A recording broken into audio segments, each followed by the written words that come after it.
All right, g'day motherfuckers, how all going? G'day cunts. For those who have missed that intro, yeah. So look, wanted to go over some stuff that I've been sent by a few people. Some of it came from Ryan, who you'll remember I streamed with last weekend. Lefty bloke who is anti-lockdown.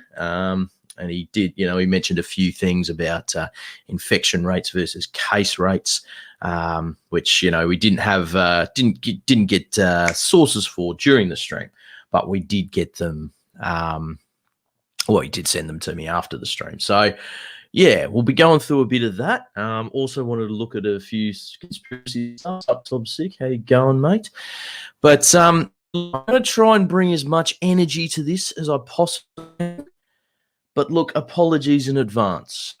We are locked down again, and everything fucking sucks. Every time this happens, I just feel tired. I know that's the same for everybody. I know I'm not telling you anything you don't already know, but I'm definitely experiencing that.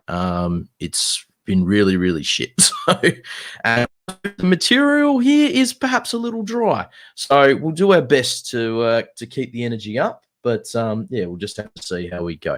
Let me just finish off my tweet just so a few people may want to rock and roll on in, if that's their thing. 2 chickadee shakes, and we'll get going.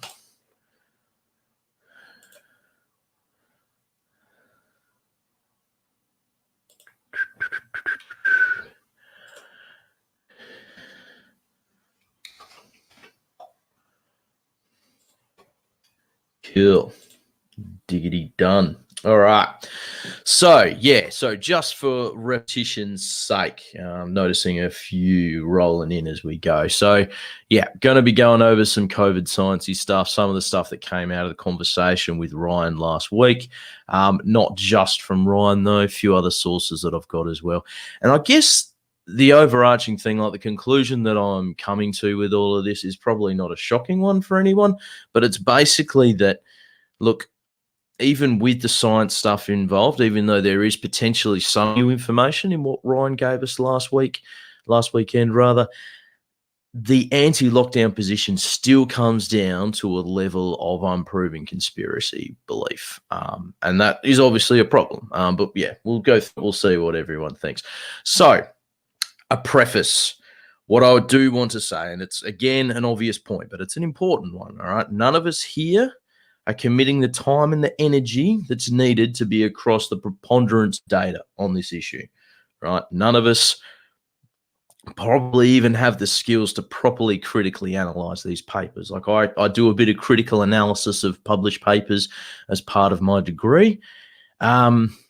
That's within sociology papers, though, which kind of counts me out a little bit here. There's a lot of different things that I wouldn't pick up for, say, a bad or a good paper that a person with more experience in the field would. So that's important right off the bat. The other thing, well, is it's there's so much data out there, right? It's insane. Like I've found this one article, and he talks about the number of papers that are being published. Right, 200,000 coronavirus-related journal articles and preprints have been published by early December, and that's last year, obviously. An insane amount of information. We're not going to be able to, as lay people who aren't whose job isn't to be across all of this info, we're just not going to be capable of covering it there. All right, which tells us a pretty important fact, that health bodies are the best bet for good information that we can act upon. Now, it's not infallible, all right? The scientific process as it stands with this peer review thing and some problems with that, again, that's, it's not infallible, but it's still the best bet, all right? Us sitting here and doing a bit of Googling isn't going to come close to that, all right? So listen to your local health authority. I know that doesn't sit well with a lot of people, whatever. It's still what you have to do, and I think you understand why. It is fine to ask questions, all right? It is fine to look at this and go, hey, that doesn't make sense. But the thing is you need to be prepared for the answer, for one thing, and you also need to be prepared, again, to recognize that you don't know shit, all right? This is insanely complicated. Insanely complicated. Very, very tough to get a handle on. But anyway, so let's go through what a bit of stuff that Ryan sent us, and we'll see what we reckon. All right. So the new information that I got from Ryan, and I do take my hat off to him because he did sort of bring up a few things. He couldn't give a source at the time, but he did send them afterwards. And a few other people have sent me a few things as well. There's this concept of infection fatality rate from any disease versus case fatality rate, and they are different. Basically, a case fatality rate is someone who has tested positive to the virus that we're aware of before they expire. Yeah. An infection fatality rate, though, is someone who, after the fact, we're going to understand that. Sorry, I haven't said that quite correctly. A case fatality rate is, okay, we can confirm that this person died of COVID, and we're going to compare the number of people that die from COVID versus the number of cases that we can show from testing in the community. Now, against that is this concept of infection fatality rate. And the difference is going to be the fact that with a virus like COVID, you're going to get a lot of people who get the virus without knowing it. Yeah, makes sense, hopefully. All right. So a lot of people are going to get COVID, not know about it, and won't be counted in the case fatality rate data. So down the line, you're going to get this infection fatality rate, which is the total people who have caught the virus, whether we knew about it or not. We can determine whether someone had the virus and wasn't tested later on through, this is the serology thing that Ryan was talking about last weekend. And the thing is that it's likely to be a pretty big difference. Yeah. I sort of, it sounds at first you're sort of like, oh, how big a difference could it be? Well, it actually is a pretty large difference. Now, the 3% number, 3% case fatality rate gets thrown around a fair bit. The 3% of people that we've confirmed to get COVID roughly will die from it. But the estimations for the infection fatality rate, which you can see there, all right, changes a little bit just in this paper alone, which is important. We'll get to that in a moment. Varies a fair bit though. All right. There's going to be a shitload of people, apparently, that will get this virus and not know it and not be tested. And we won't know until down the line. Now, the different ways in which they're estimating IFR vary a lot. So it's a little bit hard to talk about how they're doing it. There was one case that one of the papers that was sent to me where they looked at a town in Germany that was pretty isolated. So they could, after sort of COVID ripped through this town, they could go back and look, okay, how many people actually did get tested and found that they had it versus the number of people that didn't. And later on, it turns out that they had it as well. So, yeah, but there's very different ways. And I think that's the first important thing to cover, but we'll get back to that in a second. So, again, that is the new information. We're looking at here. So if we look at these ones, so down here, so COVID IFR ranging from, and this is a pretty recently published one, and it does come from BMJ, which I really love their papers, this nice little summary box. Great for your casual armchair statistician. But yeah, so IFR rating from 0.37 Western Sub-Saharan to 1.45 for Eastern Europe is the estimates that they're giving here. So the first thing to note is that's where the 99.7% survival rate number, that meme that you keep hearing all these anti-lockdowners shouting, comes from. They're looking at the IFR, okay? But immediately, of course, that's a pretty fucking big range, 0.37 to 1.45%, isn't it? Fucking massive range. And the problem there is like, this is really, really tough to estimate. It's going to change over time with different lethalities. I'll put links for this in the description, but I encourage everyone to go and have a look at this one. This was published back in May, probably when all this IFR versus CFR stuff first started coming out. It's really, really important to understand that as time goes on, things change a lot, which makes estimating IFR very difficult. Yeah. The things that can change, we get better at treating COVID. We get better vaccinations. We get better access to ventilators and all that sort of thing. But then we also get, on the other side of it, we also get new variants. that can be more deadly potentially. So it's very, very difficult to get a good estimation is the first thing. This is one that is often cited because it comes, this is from the CDC, and this is their predictions of IFR, varying a lot across age groups for sure. I still think that it's pretty important to consider something that's, just because it's going to kill old people doesn't mean it's all good and hunky-dory. But this compares to basically about those numbers that they were getting before at the low end. Importantly, though, these scenarios are up here. These scenarios are intended to advance public health preparedness and planning. They are not predictions or estimates of the estimated impact of COVID-19. Again, the point of the IFR, as far as the health authorities is concerned, is to try to work out where we're going to put resources to best maximize how we're protecting people. Yeah. And of course, again, it's varying massively. Where were we? Yeah, 1.45% in Eastern Europe. Now, that's actually still quite high. It's lower than 3% for sure. But if you think about 1.45% of your population dying, that's a shitload of fucking people, isn't it?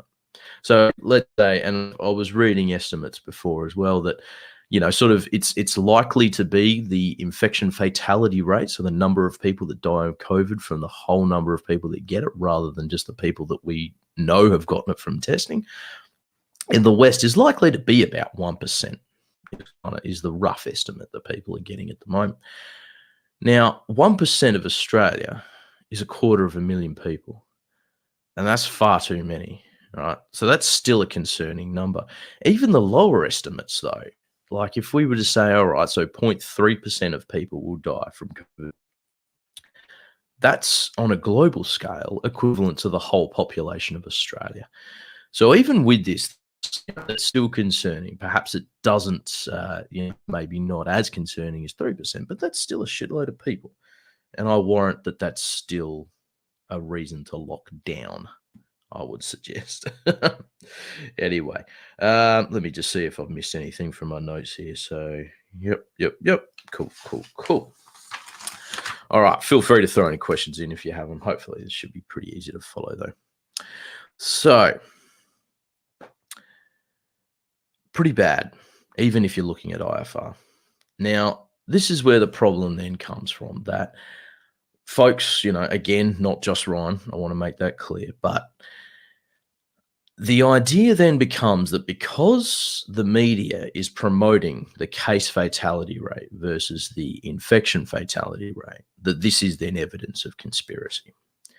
The idea being that, okay, if they were reporting the infection fatality rate, people would be less likely to accept the need for a lockdown. Now, I guess maybe that's true. I mean, it certainly is a meme that means a lot to the anti-lockdown movement, for sure. And it's, it's their basis that they're trying to push, for their position in a lot of cases, at least. Obviously not all of them. Some of them just don't accept that it's real at all, for sure. But for those, it is an important point. So, yeah, and I can't remember who it was who said it to me. It doesn't matter. It was basically like, well, if, the media reporting the CFR versus the IFR, therefore we know that this is an insidious attempt to get us to accept these lockdowns. You don't really need them. Now, again, I dispute that greatly. I think a 1% fatality rate, even a 0.3% fatality rate, even that is potentially reason to do a lockdown, because that's the other thing that's missing from this. It still killed at least 4 million people. We'll get back to that moment. Well, no, let's cover that now. Let's cover that right now. So, yes, COVID has at least 4 million people, as proved. I had some numbers up around that. I've got rid of them. That's all right. The thing is, though, these estimations go both ways as well, because while it's true, the infection fatality rate is likely to vary between 0.7 or 1.45%, or even up to 2% in some cases that I've read. Again, not going to be able to cover all the data. Not possible. Not going to pretend that we can. One thing that is also true is that 4 million number is probably going to be incorrect too, because a lot of people are going to die from COVID without us being able to establish that that's what killed them. And here's some, so this was published back in May as well, from The Economist, modeling that shows that the actual number of COVID deaths are likely to range from 7 million to 13 million. And this was back in May. Yeah, but what can I say? It goes both ways. 4 million people, far too many to lose. 7 million, way too many to lose. 13 million, again, way too many people to have lost to this virus. That in and of itself means that we need to lock down, despite everything shit that comes with it. All right, it's fucked. It's terrible. I said at the start, I'm sad. I'm depressed. I hate this. You still need to fucking do it. I think that's pretty clear. Anyway, so yes, it does go both ways. The other thing that's missing from this, of course, is the injuries. Now, again, that's a very, very difficult thing to get your head around. But here's one from back in April. 1 in 10 people who have been confirmed to have COVID have long-term effects 8 months following mild COVID-19. All right. So we're not even including the injuries in this as well. So again, hopefully that just underscores, yes, it is important to lock down. The other thing that's often raised around this is, okay, there's other diseases that kill more people, or at least on a yearly basis are killing more people than COVID has so far. Yeah, absolutely. But that's an argument for treating those other illnesses better as well as this one. Doesn't mean much. Anyway, so why then would the media be reporting the case fatality rate versus the infection fatality rate? Well, to me, it's not so much evidence of something nefarious as just it makes sense to report on the numbers that are much more concrete. Yeah? We know what the case numbers are because that's simply the number of people that have tested positive. It doesn't mean that we know exactly how many people have been infected, but it is much more concrete than the IFR. Yeah.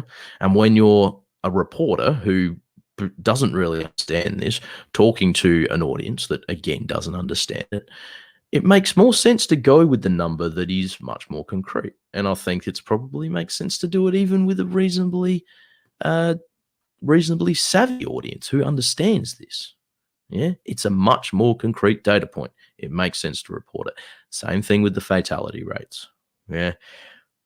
Like I say, it makes much more sense that someone would report that than the IFR. And again, I don't think it's evidence of a conspiracy. Yeah, so further to this conspiracy stuff, someone sent me this, and I think it was sent as a bit of a joke. I'm not really sure, though. I'm not going to say who sent it, just in case. But yeah, I thought I might just go through this quickly just to see this point. Because again, we've established from even looking at infection fatality rates, we can see that COVID is very dangerous and potentially, I would argue very strongly, warrants a lockdown.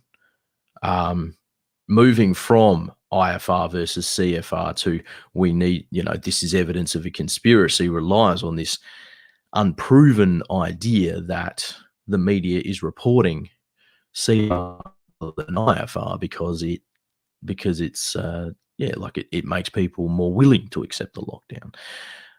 Again, I don't think that makes sense at all. But that's kind of the overarching point I'm trying to get at here, is that regardless of how you slice the information, it still comes down to a level of conspiracy belief. Yeah, so let's have a quick look at this. This one's even more straightforward with it. All right, so an iron curtain has descended across southeastern Queensland, Australia's Sunshine State. Deputy Premier Stephen Mills, I don't know, who cares, whatever. They're Queenslanders, rednecks, we don't give a shit. Announced the extension of a 3-day lockdown to 8 days, which would be extended further on a whim.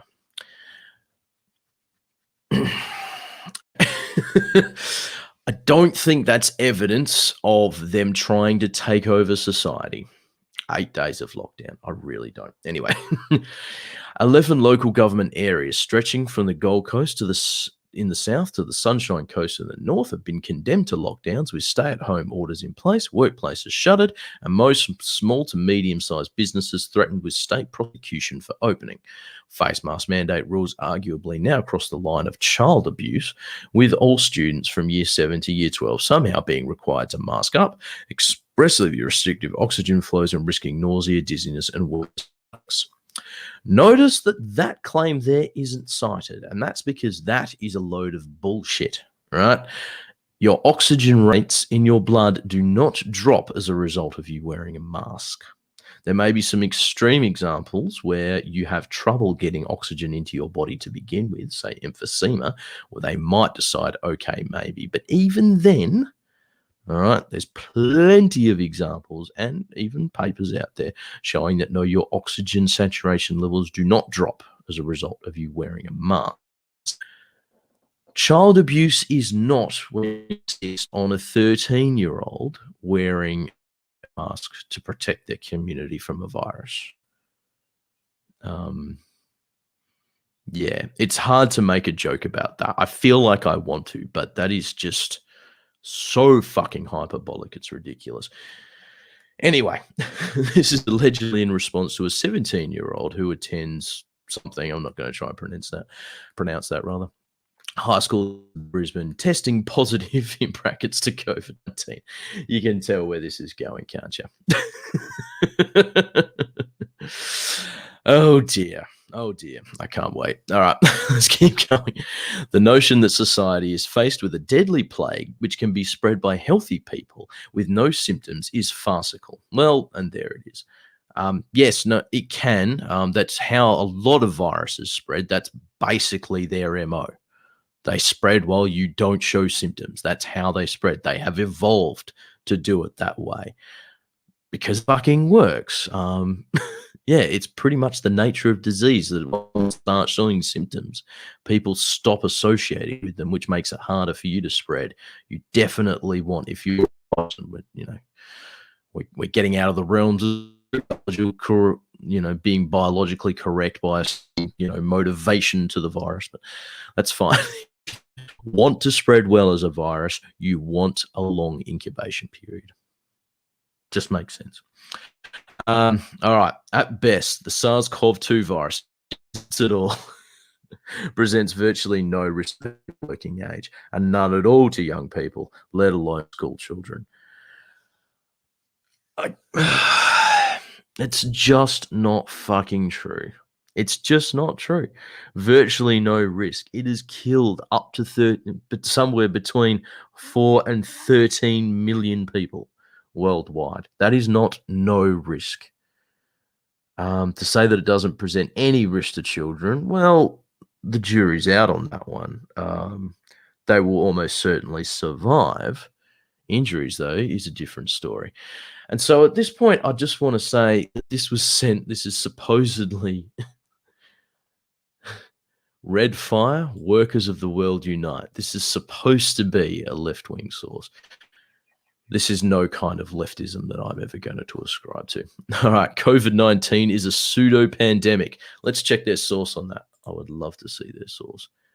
Bay of tweets. Twitter permits anti-Cuba bot army despite coordinated inauthentic behavior rules.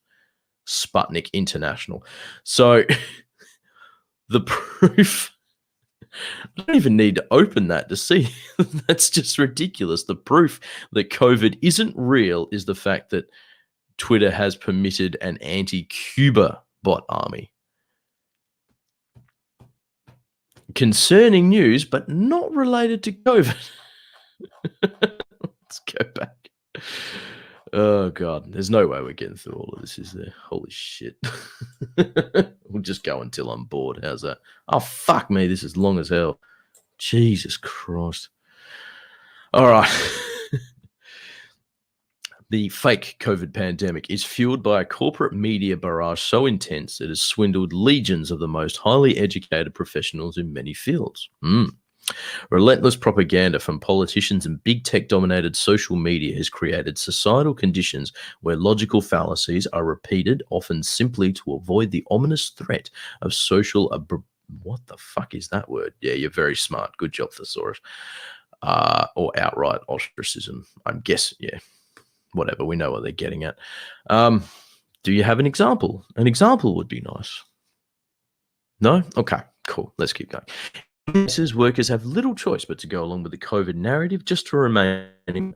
Other workers in areas deemed non-essential have been thrown out of work and stood down without pay.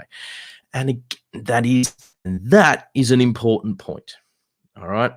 There is left-wing concern to be brought from this COVID pandemic and the way it's been managed. Like, holy shit, I've said it so many times. So many other smarter, better people have said it too.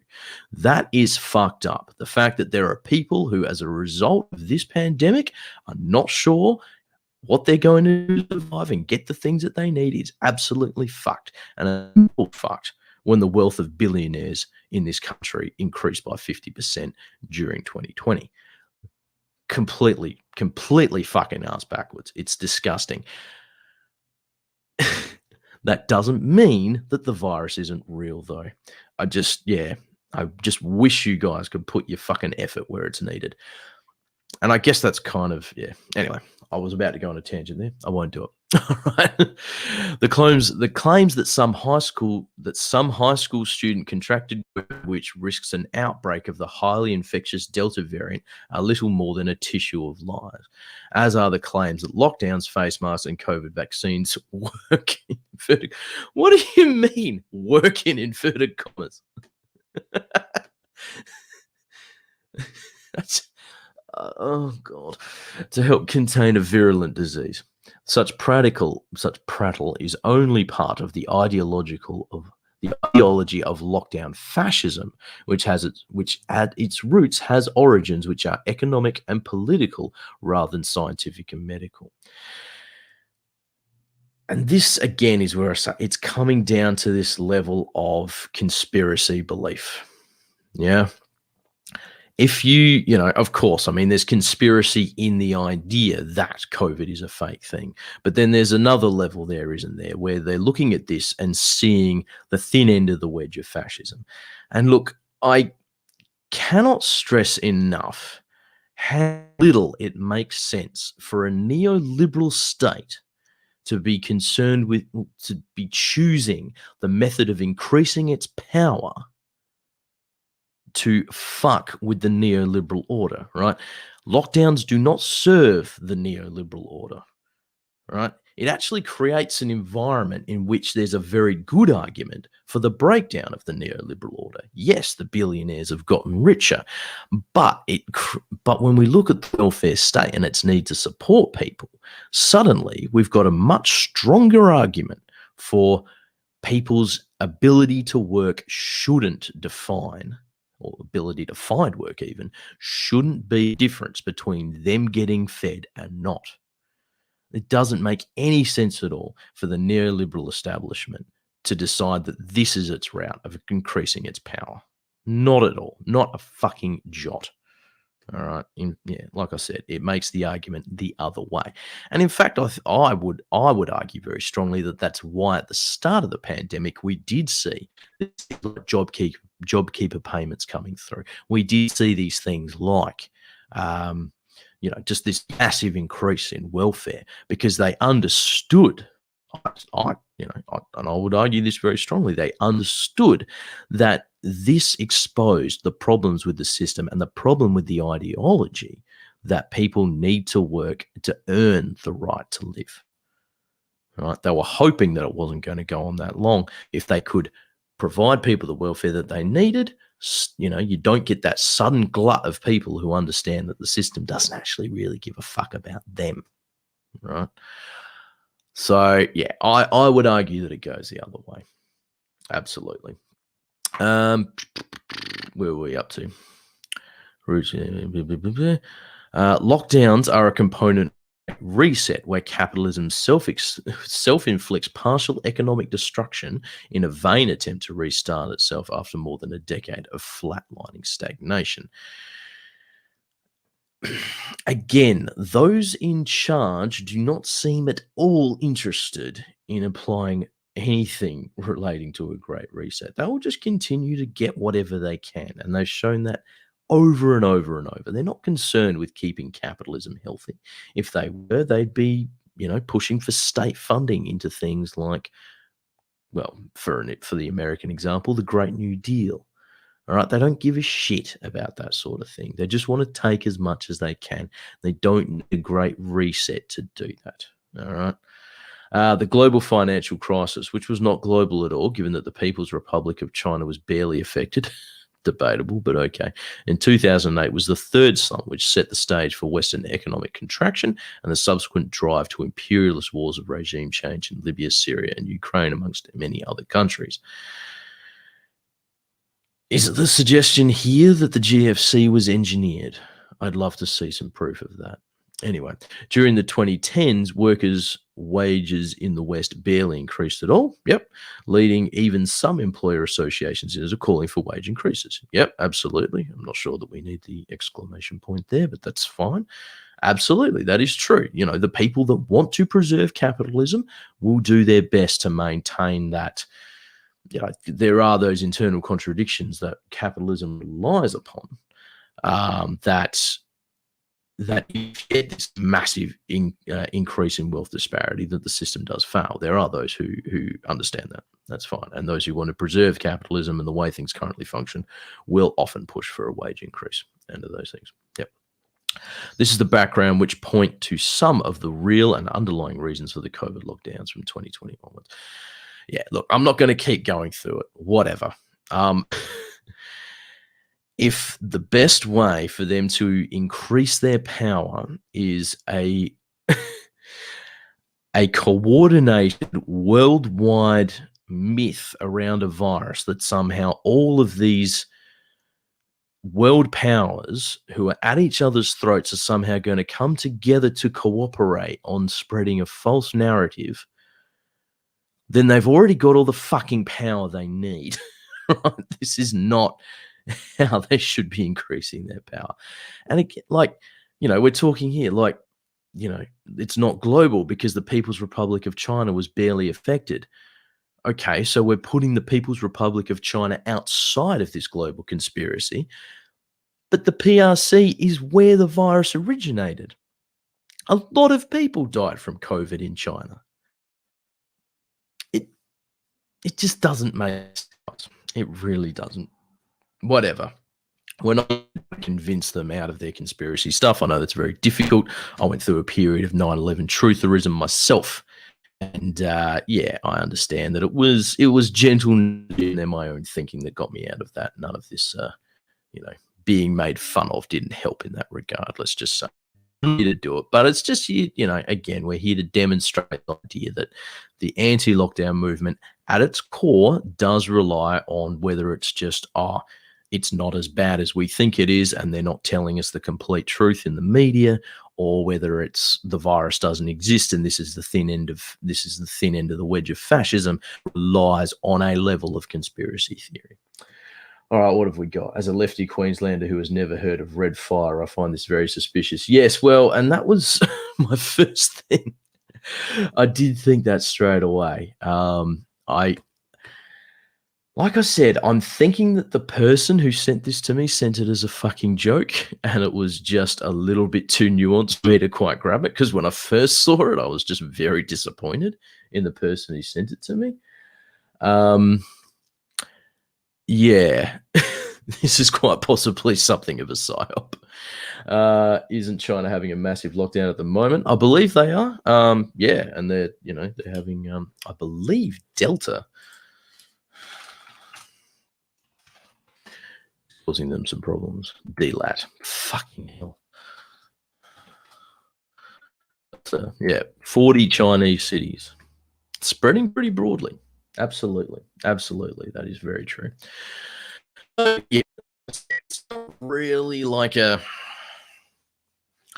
earth-shattering realization. I get that for sure. But it is worth, I think, just considering that even when you do scratch the surface and engage your arguments a little bit, that conspiracy stuff is still there. I did want to give due diligence and recognition to, I guess, specifically Ryan, in that he did have a good point around this infection fatality rate versus case fatality rate, in that the infection fatality rate is likely to be much lower than the case fatality rate.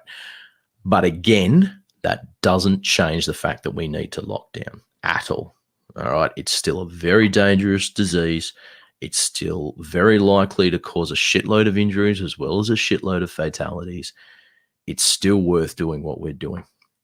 I cannot implore people enough, right, to focus their energies in this on things like welfare. Yeah. That's where the problem actually lies. That's where the reality of leftist concern needs to be focused. Yeah. We are getting fucked by this pandemic because of its management. All right. And the lockdown isn't that. All right. We're getting fucked because they're not, their quarantine measures have fallen down because Gladys up fucking north is fucking shit up. We're getting fucked because the vaccine rollout sucks. We're getting fucked because we're not getting the money that we need to survive or even just keep what we have in spite of the fact that we're richer. All right. Those are all valid points, and we can start to put our energy into that. My hope going forward is that we can basically all do that too. It's very difficult to ignore people that are attacking us from the left, I guess. But at the same time, I don't want to spend too much time focused on this stuff. I'm hoping, chances are we'll find ourselves in a situation where we do need to have these arguments still. But I would really hope that we can just start to talk more actively about what will actually help rather than paying attention to this sort of stuff. And then hopefully that will sort of bleed into people recognizing the reality of the situation. That, as I said, we are being fucked up here, but there's things that we need to call for, that we need to push for, that we need to agitate for, that will actually help, And you need to protest in a way that's not going to make your community less safe. All right. Yeah. I can remember at the start of the lockdown, there was an attempt at a protest where people were just driving around in their cars, people from their households. They were all masked even though they were in the car with people that they lived with. Very COVID safe. Now, you can't really argue that that's going to cause a problem from the perspective of the lockdown. Makes you very open to getting fined. I understand that, but that's the sort of thing that that is the form of protest in the meat space that's going to work. Things like that, going out there without a mask. It is going to make the problem worse. It hands the cops and the rest and the people up top way too easy an argument against you and your movement. Yeah, that sort of isn't going to work at all. So yeah, that's what I'm hoping we can start to move towards. Anyway, yeah, been going for a little while now, so I think I might end it there unless anyone's got anything they want to add to that real quickly. I hope you got something out of it. Yeah, it's like I say, probably not that earth-shattering. But even if it's just, you understand where the memes come from. That 99.7% meme, and you can maybe undo it in real time a little bit, because that 0.3% is a very, very good estimate. All right, what do we got there? Even the BLM protests, I don't think there were cases that were spread from it. No. That was an interesting one. There weren't any cases in the end, from at least the Melbourne example. I'm aware of that. I was a bit worried.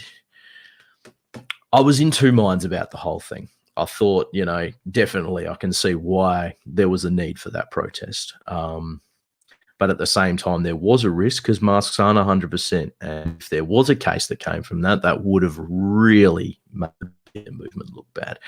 That said, what did happen was exactly what needs to happen in those circumstances. We go out there, everyone was practicing their social distancing pretty well. Pretty much everybody had a mask on. It was well run, and we did get away without any cases. So, I think, on the fact that it hasn't really gone out since, I do think that that's a good thing. It's not my instinctive thing isn't to not protest ever, but I think it is, it is, yeah, what can I say? Complex. A lot of this stuff is, but yeah, you're right. Yeah, there were no cases that spread from that. And, if you're going to do on foot rally, that is the way to do it. if you're going to. All right, cool. Well, thanks very much, guys. We will see you all in the next one. Hopefully some scripted videos. I do realise that they're better. Yeah, what can I say? This is just a shitload easier than writing a script and filming it and all that crap. So sometimes I'll do this occasionally. But anyway, thanks for dropping by. Stay frosty. Be well. Peace.